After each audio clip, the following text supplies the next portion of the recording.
emotions that come up in relationships can be super powerful. 70% of people that go to see a therapist go because something's going wrong in their relationship. And a lot of it just might be communication.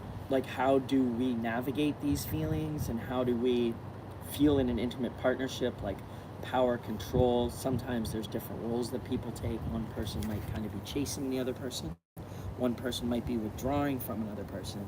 So what happens is often you can get these folks that you just get into a negative set of circumstances. Now, a lot of people give marital therapy a bad rap. Actually, I was helping someone find a therapist yesterday, and I was trying to find a therapist just based on Yelp reviews.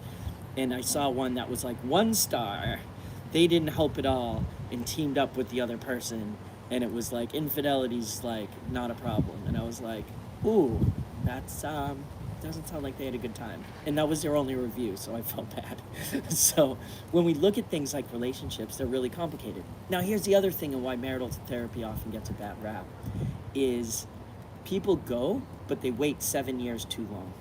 So people will be in a relationship for a super long time before they ever get it. So there's small problems just about communication or getting your needs met, or how to like communicate effectively and share your emotions and deal with them in healthy ways. There's been so much damage. Sometimes there's too much damage. And the other thing too is some relationships just shouldn't last.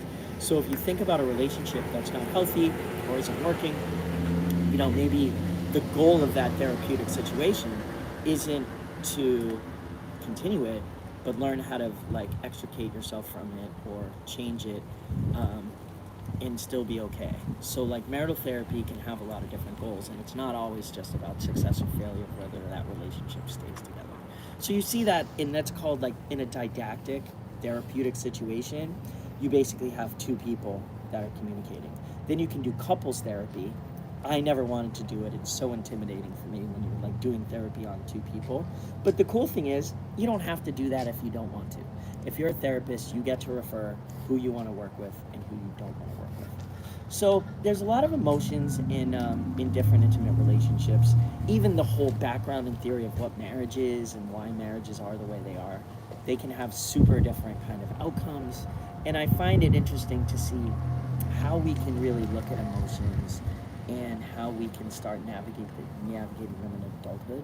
But if you think about friendships and different things, these are important. And one thing I added that the book doesn't talk about, but I feel like it goes beyond what's in the chapter and is powerful, is the triangle theory of emotions by Sternberg, or relationships. And there's 3 things people get out of relationships. You can have passion, so like physical stuff, like the chemistry that people have. Intimacy, or the closeness people have, like being able to share the good parts of you, the bad parts of you. And then you can also have commitment. So sometimes you only have commitment and you have intimacy, so you're like a BFF, like you're never gonna leave me. We both have both sides of that little heart. We put them together and we're like, we are best friends forever.